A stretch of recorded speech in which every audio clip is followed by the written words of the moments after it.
فاعوذ باللہ من الشیطان الرجیم بسم اللہ الرحمن الرحیم یا ایہا الذین آمنوا اتقوا اللہ حق تقاتہ ولا تموتن الا وانتم مسلمون۔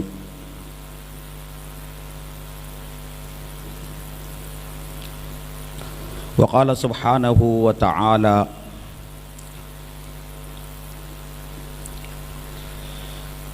ووصى بها إبراهيم بنيه ويعقوب يا بني إن الله اصطفى لكم الدين فلا تموتن إلا وأنتم مسلمون۔ وقال تعالى ومن يرتد منكم فيمت وهو كافر فأولئك حبطت أعمالهم في الدنيا والآخرة۔ سبحان ربك رب العزة عما يصفون وسلام على المرسلين والحمد لله رب العالمين۔ اللهم صل على سيدنا محمد وعلى آل سيدنا محمد وبارك وسلم۔ قابل احترام حضرات علماء کرام، بالخصوص جمعیت العلماء مہاراشٹر کے صدر محترم مولانا حافظ ندیم صدیقی صاحب اور اس شہر سے تعلق رکھنے والے موقر حضرات علماء کرام اور اس عظیم اور بامقصد اجلاس میں شرکت کے لیے آئے ہوئے تمام معزز دینی بھائیوں اور بزرگوں،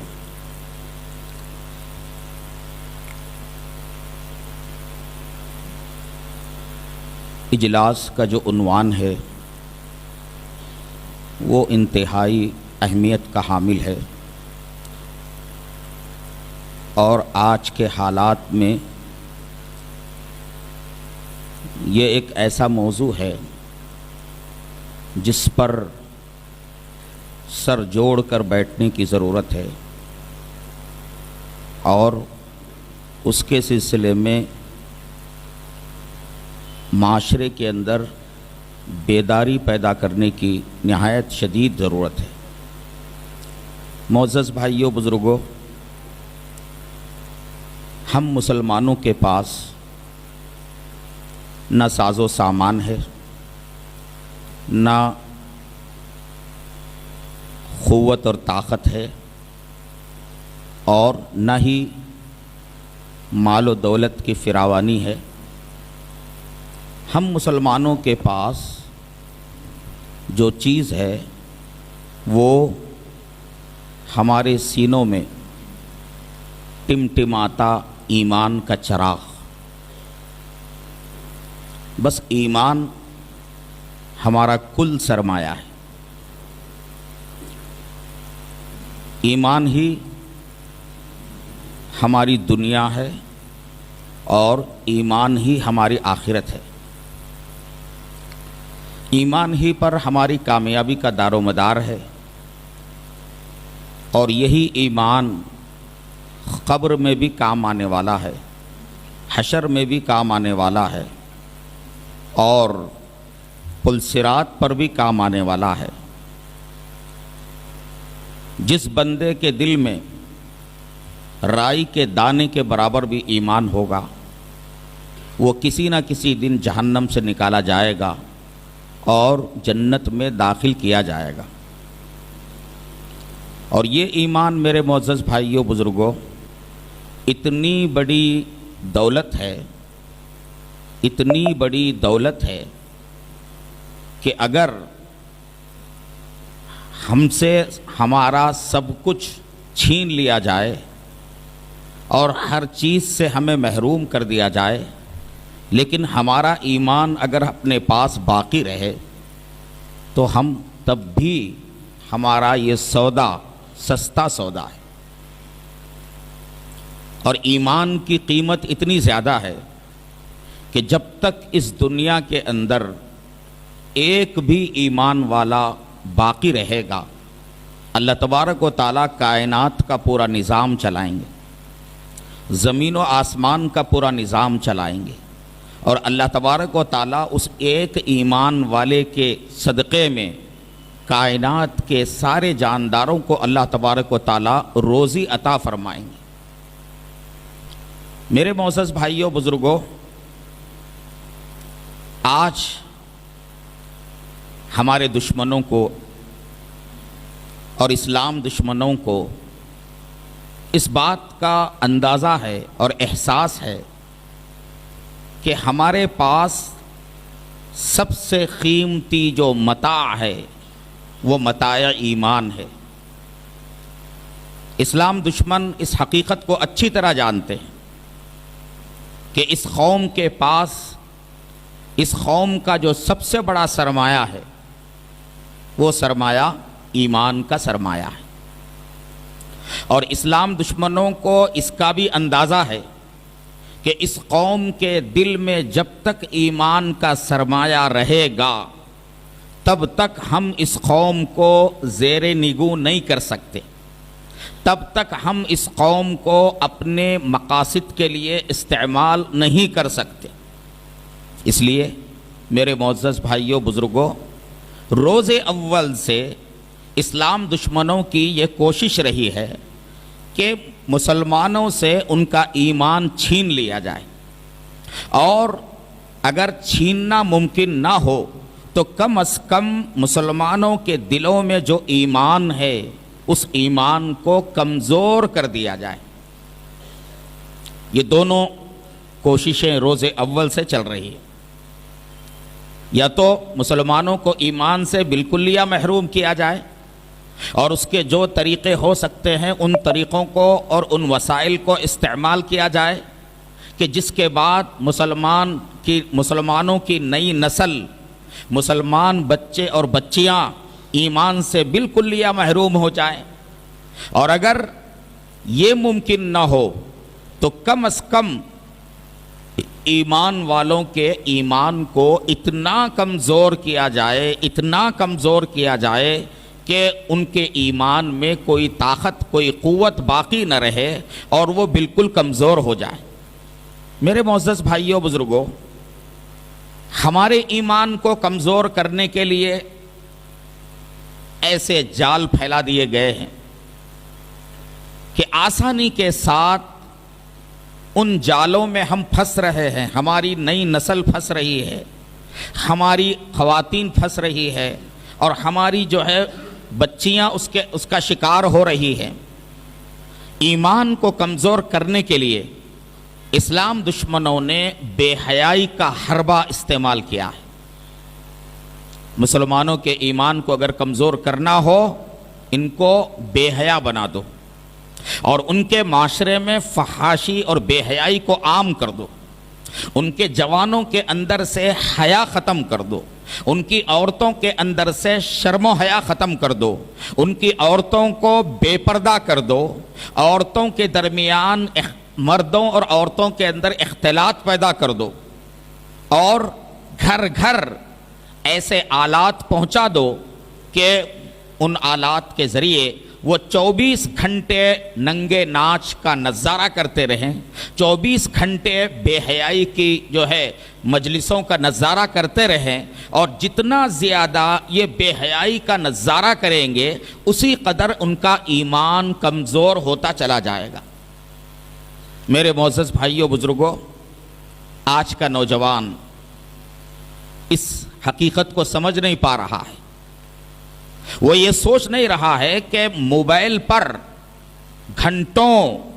گندی چیزوں کو دیکھتے رہنا یہ اپنے ایمان کو برباد کرنا ہے اور اپنے ایمان کو کمزور کرنا ہے۔ ہمارے نوجوان رات دیر تک موبائل میں مشغول رہتے ہیں، کبھی کبھی پوری رات گزر جاتی ہے، گندگی دیکھتے دیکھتے پوری رات گزر جاتی ہے۔ معزز بھائیوں، ہمیں جاننے کی ضرورت ہے کہ یہ ہمارے دشمنوں کا مقصد ہے کہ بے حیائی میں اتنا ڈبو دو مسلمانوں کو، ان کی نوجوان نسل کو، کہ ان کا ایمان باقی نہ رہے اور ان کا ایمان کمزور ہو جائے۔ میرے معزز بھائیوں، یہ بات ہمیں ذہن میں رکھنا چاہیے کہ ایمان اور حیا یہ دونوں آپس میں ان دونوں کا بڑا گہرا تعلق ہے۔ جس دل میں ایمان ہوگا اس دل میں حیا ہوگی، اور جس دل میں حیا ہوگی اس دل کے اندر ایمانی اثرات ہوں گے۔ اگر ایمان کو کمزور کرنا ہے تو اس کا راستہ یہ ہے کہ اس دل سے حیا نکال دو، شرم و حیا کا خاتمہ کر دو، اور آدمی کو بے حیا بنا دو۔ اور جب آدمی بے حیا ہوگا اور اپنی آنکھوں کو گھنٹوں گندا کرتا رہے گا اور آلودہ کرتا رہے گا تو لا محالہ اس کا ایمان کمزور ہو جائے گا، اور جب ایمان کمزور ہو جائے گا تو پھر یہ قوم اندر سے کھوکھلی ہو جائے گی، اور پھر اس قوم کو دشمن جیسے چاہے استعمال کر سکیں گے، اور اس قوم کو مکمل طور پر اپنے تابع جو ہے کرنا ان کے لیے آسان ہو جائے گا۔ میرے معزز بھائیوں، ایک طرف یہ کوششیں ہو رہی ہیں کہ حیا کو ختم کر کے مسلم نسل کے اندر سے ایمان کمزور کر دیا جائے، ایک طرف یہ کوششیں ہو رہی ہیں، اور دوسری طرف مکمل طور پر ایمان والوں کو اور ایمان والوں کی نئی نسل کو مکمل طور پر ایمان سے محروم کرنے اور مکمل طور پر ان کو مرتد بنانے کی بھی کوششیں بہت تیزی سے ہو رہی ہیں۔ معزز بھائیوں، ایک مسلمان کے لیے سب سے بڑا سانحہ، سب سے بڑا المیہ اور سب سے بڑی اگر کوئی مصیبت ہو سکتی ہے تو وہ یہ کہ اس کی بچی، جوان بچی مرتد ہو کر کسی غیر مسلم کے ساتھ فرار ہو جائے اور شادی رچا کر اپنے ایمان کا سودا کر لے۔ جس بچی کو اس نے پالا پوسا اور جو بچی مسلم جو ہے معاشرے میں پروان چڑھی اور مسلم معاشرے کے اندر جو ہے اس کی پرورش ہوئی، اور ماں باپ بے حد اس سے لگاؤ رکھتے تھے اور ہر قسم کی قربانیاں ماں باپ نے اس کے لیے دیا، اگر اس لڑکی کے بارے میں ماں باپ کو یہ پتا چل جائے کہ ان کی لڑکی جو ہے وہ ایمان کو خیرباد کر کے غیر مسلم کے ساتھ فرار ہو گئی ہے اور اس کے ساتھ اس نے شادی رچا لیا ہے، میرے بھائیوں بزرگوں، یہ واقعہ، یہ سانحہ ماں باپ کے لیے یوں سمجھیے کہ قیامت سے پہلے قیامت ہے۔ یہ اتنا بڑا سانحہ ہے کہ اس سے بڑا کوئی سانحہ نہیں ہو سکتا، اس سے بڑا کوئی سانحہ نہیں ہو سکتا۔ ایمان سے مرتد ہو جانا اور ایمان جیسی دولت سے اپنے ارادے سے اس کو جو ہے نا چھوڑ دینا، اور محض جو ہے اپنی جو ہے عشق کی ہوس کو پورا کرنے کے لیے ایمان جیسی نعمت سے ہاتھ دھو دینا، میرے بھائیوں بزرگوں، کسی مسلم معاشرے کے لیے اس سے بڑا کوئی المیہ اور اس سے بڑا کوئی سانحہ نہیں ہو سکتا۔ معزز بھائیوں، آپ حضرات کو حالات کا اچھی طرح علم ہے، زیادہ تفصیل حالات سے متعلق رکھنے کی اس وقت ضرورت نہیں ہے۔ ہم لوگ اخبارات میں بھی پڑھتے رہتے ہیں، اور اخبارات سے کہیں زیادہ آج کل سوشل میڈیا کا جو رواج ہو گیا ہے کہ سوشل میڈیا کے اندر ہر چیز جو ہے نا سیکنڈوں میں، منٹوں میں آ رہی ہے، اور آپ حضرات کو اس کا علم بھی ہے۔ میرے معزز بھائیوں بزرگوں، ہمارے ملک کے اندر آپ کو پتا ہے یہ ملک آزاد تو ہو گیا، 1947 میں یہ آزاد ہو گیا، لیکن جس وقت ملک آزاد ہوا اس وقت اس ملک میں ایک طبقہ ایسا رہا، روز اول سے وہ طبقہ ہے کہ جس نے ہمیشہ سے، جس کا یہ دعویٰ ہے کہ یہ ملک جو ہے یہ ہندو راشٹر بننا چاہیے، اور اس ملک کا سیکولر دستور اور اس کا سیکولر نظام یہ ہمارے لیے قابل قبول نہیں ہے۔ شروع سے آزادی کے روز اول سے جو ہے یہ سلسلہ چلتا رہا ہے، بلکہ آزادی سے پہلے سے جو ہے فرقہ پرست جماعت کا قیام عمل میں لایا گیا، اور پھر اس رخ پر جو ہے کام کیا گیا، یہ تو ہمارے اکابر علماء کا طفیل ہے، ان حضرات کی کوششوں کا نتیجہ ہے کہ جب ملک آزاد ہوا تبھی سے وہ طبقہ زور دے رہا تھا کہ اس ملک کو سیکولر نہیں رکھا جائے اور اس ملک کا دستور سیکولر نہ بنایا جائے، بلکہ یہ ہندو راشٹر جو ہے اس کو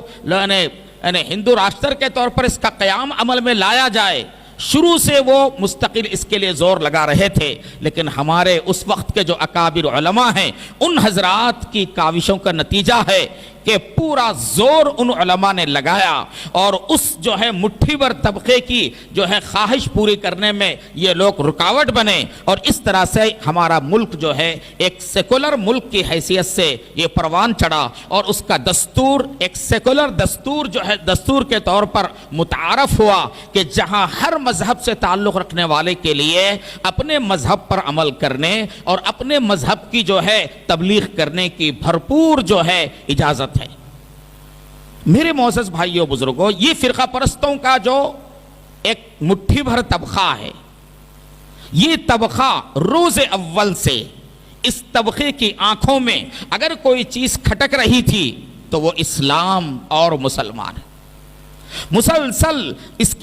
کی آنکھوں میں اسلام اور مسلمان کھٹکتے رہے اور وہ اس کے لیے پریشان رہے، اور اسی وقت سے جو ہے وہ مستقل سازش کے تانے بانے بنتے رہے اور مستقل سازشیں اور منصوبہ بندیاں وہ کرتے رہے۔ معزز بھائیوں بزرگوں،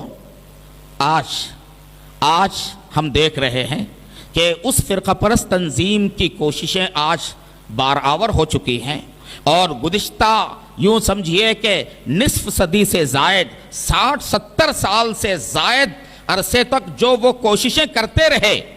ان کی کوششیں آخر میں رنگ لائیں اور آج ان کے ہاتھ میں اقتدار ہے۔ ان کے ہاتھ میں آج اقتدار ہے، اور ان کے ہاتھ میں اقتدار آنے کے بعد اس ملک کی جو صورتحال ہے میرے معزز بھائیوں بزرگوں، بتانے کی ضرورت نہیں ہے کہ آج ہمارا ملک جو ہے کہاں کھڑا ہے۔ آج جو ہے ملک کی آزادی کا دن ہے اور 74 سال گویا کہ آزادی کو مکمل ہو چکے ہیں۔ میرے معزز بھائیوں بزرگوں، ملک کے آزادی کا مطلب یہ نہیں ہے کہ یہاں کی نہریں، یہاں کے پہاڑ، یہاں کے جنگلات اور یہاں رہنے والے جانور وہ آزاد ہو جائیں۔ ظاہر ہے کہ یہاں کے پہاڑ اور یہاں کی وادیاں اور یہاں کی ندیاں یہ تو روز اول سے جو ہے آزاد ہیں۔ ملک کی آزادی کا مطلب کیا ہے؟ ملک کی آزادی کا مطلب یہ ہے کہ یہاں بسنے والے مختلف قومیتوں اور مذاہب سے تعلق رکھنے والے جو انسان ہیں، یہاں کے باشندے ہیں، ان کو حقیقی معنی میں آزادی ملے۔ میرے معزز بھائیوں بزرگوں، ہمارے بڑوں نے بزرگوں نے آزادی کی ایک جنگ لڑی، لیکن اب ملک کو اور یہاں بسنے والے تمام سیکولر طبقات کو، چاہے ان کا تعلق کسی بھی مذہب سے کیوں نہ ہو، اب ان طبقات کو آزادی کی ایک اور جنگ لڑنی باقی ہے۔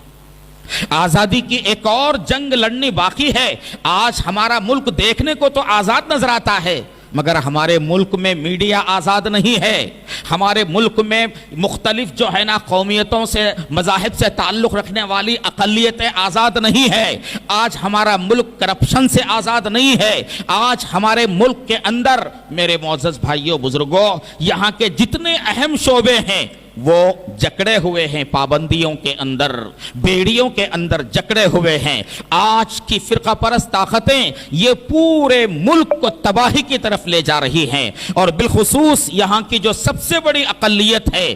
مسلمانوں کی شکل میں اور امت مسلمہ کی شکل میں، اس اقلیت کو ٹارگٹ کر کے میرے معزز بھائیوں بزرگوں وہ یہ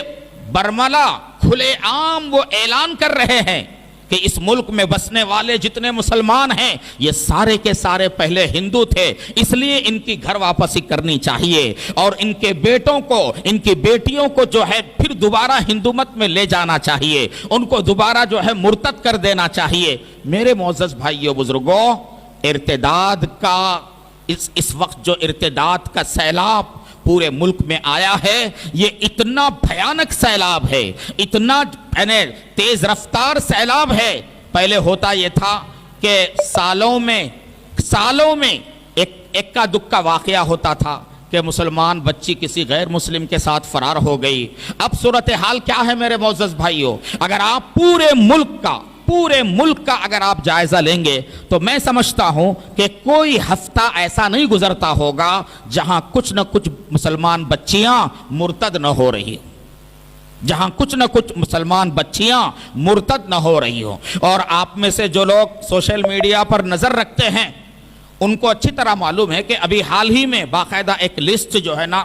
سوشل میڈیا پر دی گئی ہے، اور اس میں نام دیے گئے ہیں مسلمان بچی، اور پھر جس غیر مسلم بچے سے اس نے نکاح کیا ہے اس کا نام اور پتہ۔ ایک پوری جو ہے 19 مسلمان لڑکیوں کی فہرست دی گئی ہے کہ وہ ساری مسلمان لڑکیاں جو ہے غیر مسلموں سے انہوں نے کیا کر لیا، نکاح کر لیا، اور اپنے ایمان سے وہ مکمل طور پر جو ہے نا پھر چکی ہیں۔ میرے معزز بھائیوں بزرگوں،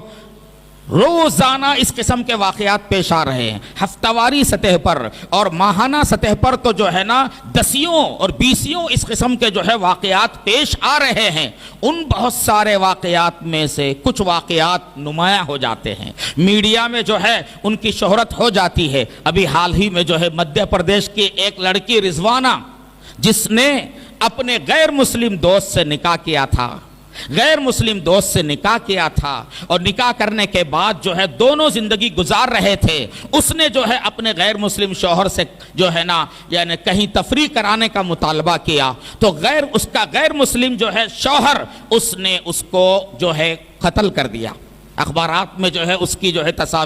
اس کی تصویر آئی ہے۔ اسی طرح سے علی گڑھ سے تعلق رکھنے والی ایک جو ہے لڑکی کا واقعہ بھی حال ہی میں پیش آیا۔ ایک اور لڑکی جس کا نام افسانہ ہے، اس کا افسانہ اتنا بھیانک ہے کہ ہم اس کا تصور بھی نہیں کر سکتے۔ میرے معزز بھائیوں بزرگوں، غور کیجئے، جس ملک میں ہمارے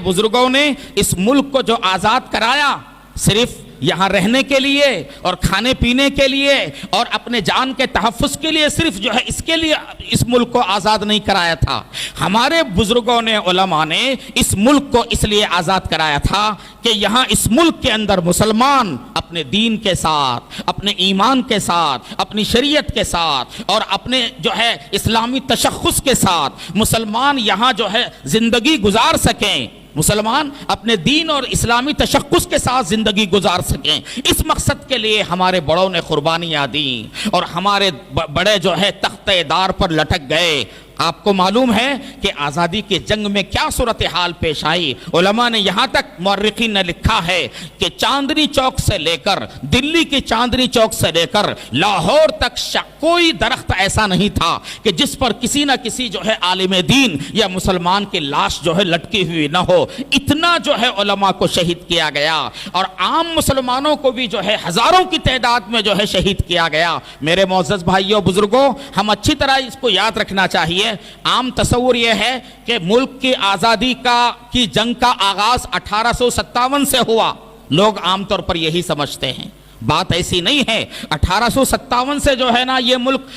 ملک کی آزادی کی جنگ شروع نہیں ہوئی، بلکہ اس کا آغاز 1799 میں اس وقت ہوا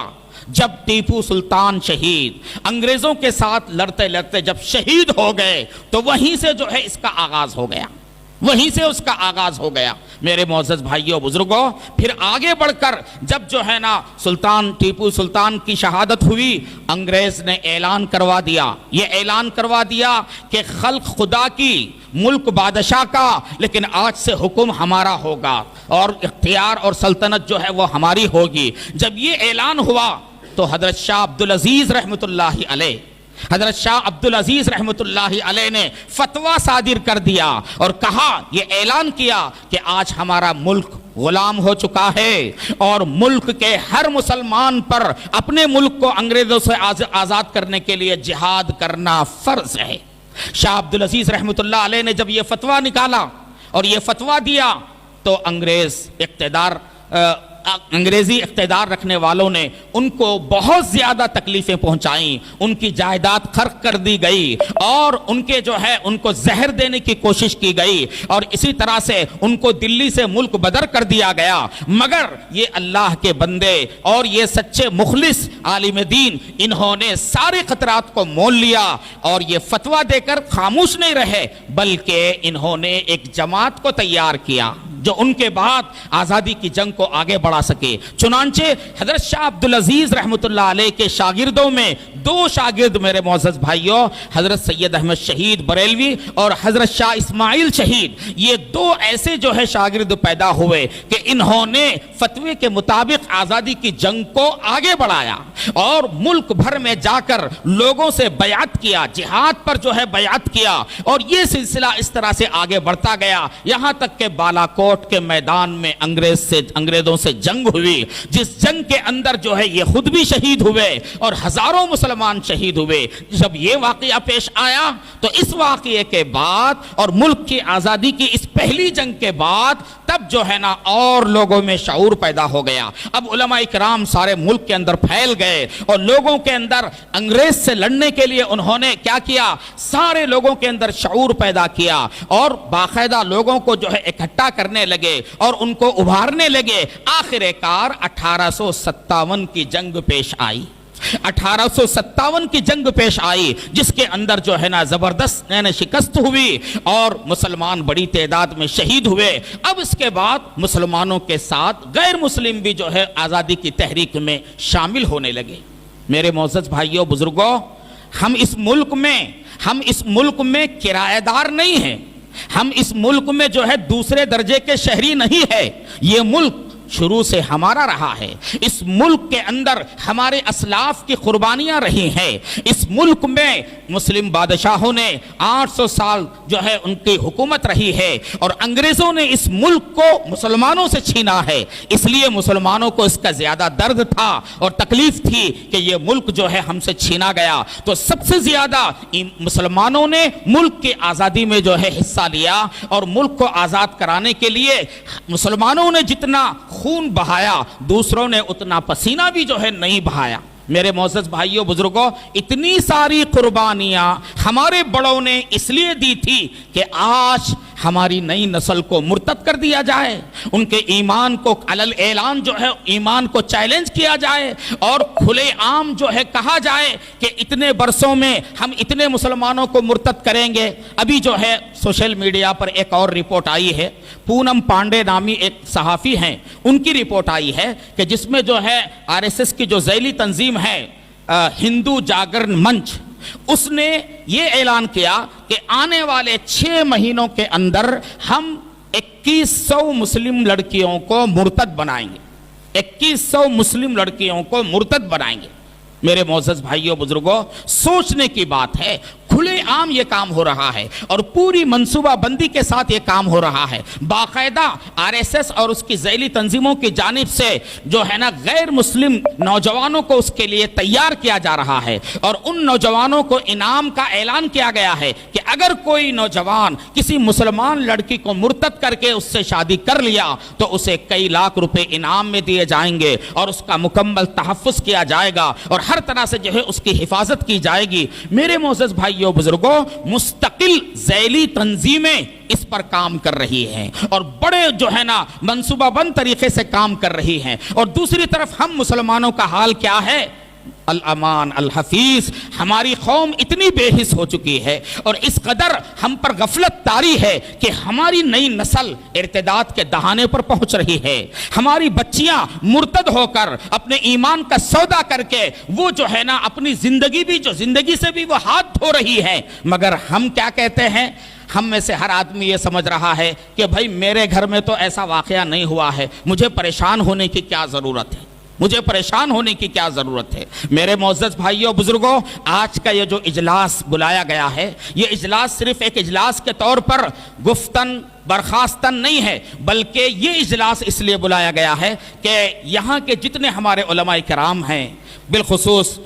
صدر جمعیت العلماء مولانا حافظ ندیم صدیقی صاحب ان کی سرپرستی میں اور اسی طرح سے یہاں کے جو اکابر علماء ہیں ان کی سرپرستی میں باقاعدہ اس فتنے کے سدباب کے لیے آج کے اس اجلاس میں کوئی لائحہ عمل بنا دیا جائے اور کل سے جو ہے اس پر مستقل جو ہے کام کیا جائے۔ اگر یہ اجلاس کسی لائحہ عمل پر ختم ہوتا ہے اور پھر اس کے بعد ہم لوگ جو ہے اس فتنے کے سدباب کے لیے، ارتداد کے اس سیلاب کو روکنے کے لیے میرے معزز بھائیوں ہم اگر تیار ہوتے ہیں اور اس کے لیے ہم عملی قدم اٹھاتے ہیں تو یاد رکھیے آج کا ہمارا یہاں بیٹھنا اور اس اجلاس کا اہتمام کرنا یہ سب جو ہے فائدے میں ہے اور کامیاب ہے۔ اور اگر ایسا نہیں ہوتا ہے بلکہ ہم جو ہے صرف ایک جلسے میں شرکت کر کے پھر ہم منتشر ہو جائیں اور ہمارے کانوں پر جوں تک نہ رہیں، ہمیں احساس تک نہ ہو، ہم اس پر مطمئن رہیں کہ بھئی یہ طوفان اور یہ سیلاب میرے گھر تک تو نہیں آیا ہے،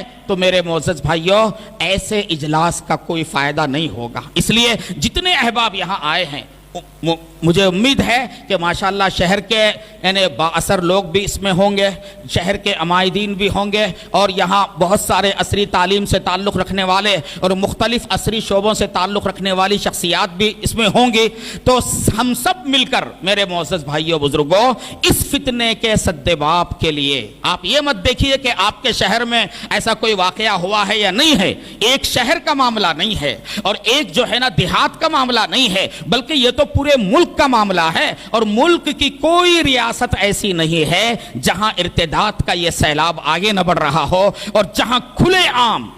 عام مسلمان بچیوں کو مرتد کرنے کی سازشیں نہ ہو رہی ہو۔ میرے معزز بھائیوں کوئی علاقہ اس سے محفوظ نہیں ہے، جہاں بھی جائیے علماء کرام بیانات کے لیے، خطابات کے لیے، جلسوں میں شرکت کے لیے جس ضلع میں بھی پہنچتے ہیں اور جس شہر میں بھی پہنچتے ہیں وہاں کے علماء بتاتے ہیں کہ بھئی ہمارے شہر میں اتنے دن ہو گیا فلاں مسلمان لڑکی جو ہے وہ غیر مسلم نوجوان کے ساتھ فرار ہو گئی۔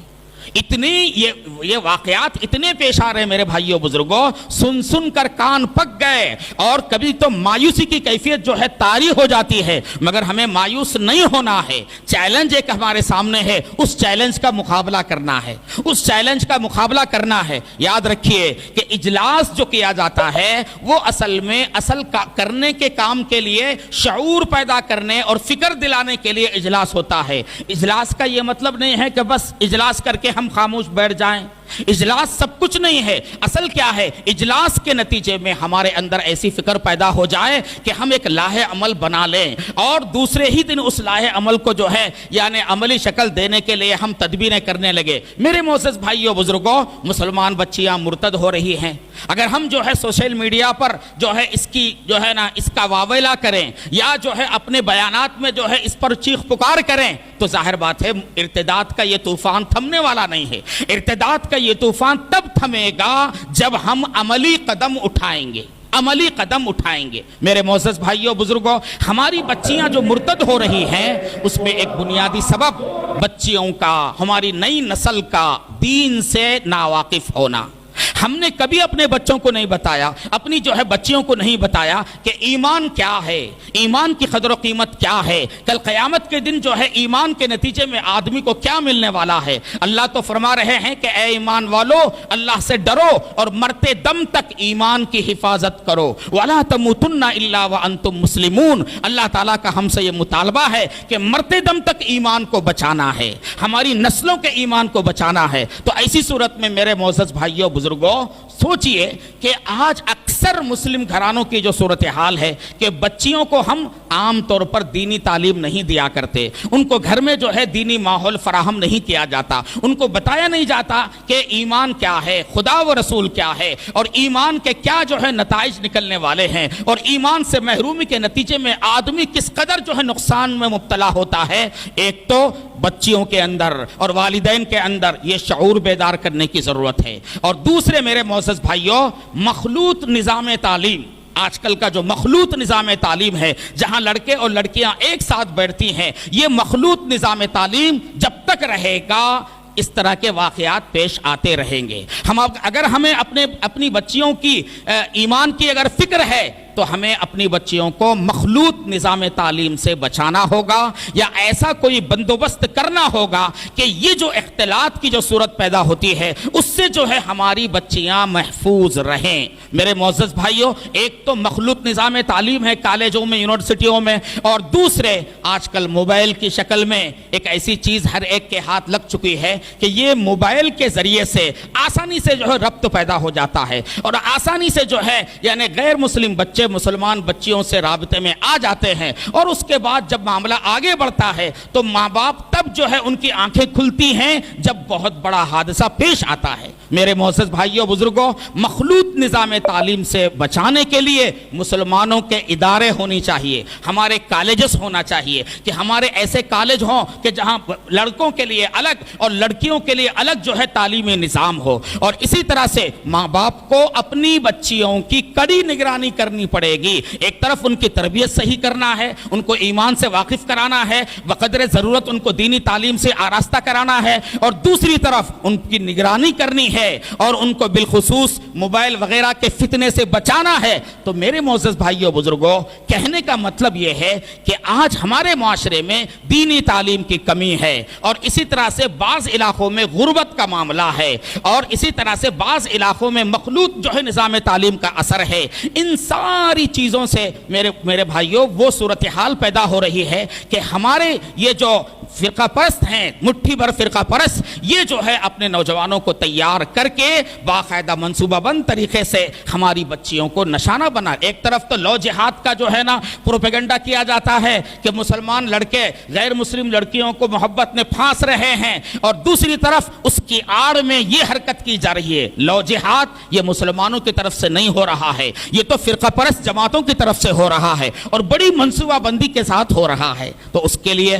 میرے معزز بھائیوں بزرگوں، عملی قدم اٹھانے کے سلسلے میں سب سے پہلے یہ ضروری ہے کہ مثال کے طور پر یہ ہمارا شہر ہے، اس شہر کے اندر ہر محلے میں ایسا ایک مختصر سا پروگرام رکھا جائے کہ جہاں اس محلے کی ساری خواتین اور اس محلے کی ساری لڑکیاں جو ہے جمع ہوں، اور علماء کرام کا جو ہے خطاب رکھا جائے، اس میں جو ہے ملک کی صورتحال کو بتایا جائے، ایمان کی قدر و قیمت کیا ہے اور دین کی اہمیت کیا ہے، اس سلسلے میں ان کو جو ہے توجہ دلایا جائے۔ ایک تو بیداری شعور کے لیے ہم کو یہ کام کرنا ہے، اور دوسری میرے معزز بھائیوں بزرگوں، ہمیں جو ہے نا والدین کو سمجھانا ہے اور والدین کے اندر فکر پیدا کرنی ہے۔ جب تک ہم عملی قدم نہیں اٹھائیں گے اور محلہ محلہ اور بستی بستی جا کر اس سلسلے میں بیداری نہیں پیدا کریں گے، اور پھر اس قسم کے واقعات پر روک لگانے کے لیے جو عملی تدبیریں ہو سکتی ہیں، ان تدبیروں کو جب تک ہم اختیار نہیں کریں گے، یاد رکھیے یہ طوفان تھمنے والا نہیں ہے اور یہ سیلاب رکنے والا نہیں ہے۔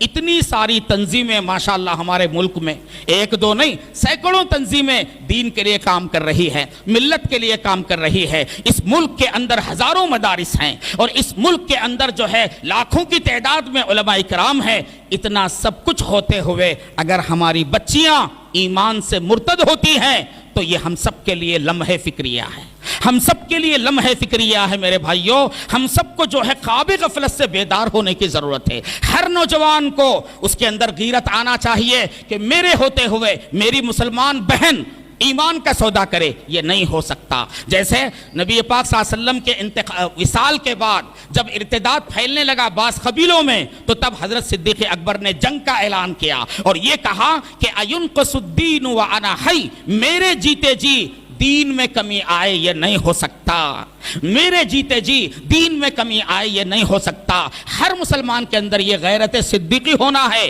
کہ کوئی مومن اگر کہیں مرتد ہوتا ہے، کسی کے ایمان پر اگر ڈالا جاتا ہے، تو دوسرے جگہ کے مومن کو بے چینی ہونی چاہیے اور اس کے لیے وہ فکر مند ہونا چاہیے۔ یہ حمیت اور غیرت میرے معزز بھائیوں ہر مومن اور ہر مسلمان کے اندر پایا جانا نہایت ضروری ہے۔ اس کے بعد ہم سنجیدہ کوششیں کریں گے، علماء کرام کو لے کر جو ہے نا اس کے لیے عملی تدبیریں اختیار کریں کریں گے تو انشاءاللہ کامیابی ملے گی، ضرور کامیابی ملے گی۔ بس شرط یہ ہے کہ ہم اس کو معمولی نہ سمجھیں۔ ارتداد کا یہ سیلاب معمولی نہیں ہے، جس تیز رفتاری سے یہ بڑھ رہا ہے، یاد رکھیے آنے والے دنوں میں اس کے نتائج بڑے خطرناک ہو سکتے ہیں۔ تو مجھے امید ہے کہ ماشاءاللہ اتنا بڑا مجمع جو یہاں جمع ہوا ہے ضرور جو ہے یعنی اس مسئلے پر غور کرے گا، اور ہمارے جو اکابر علماء کرام یہاں موجود ہیں ان کی طرف سے جو رہنمائی کی جائے گی، میں سمجھتا ہوں کہ یہ نوجوان اور یہ مختلف شعبوں سے تعلق رکھنے والے یا شہر کے عمائدین انشاءاللہ ضرور جو ہے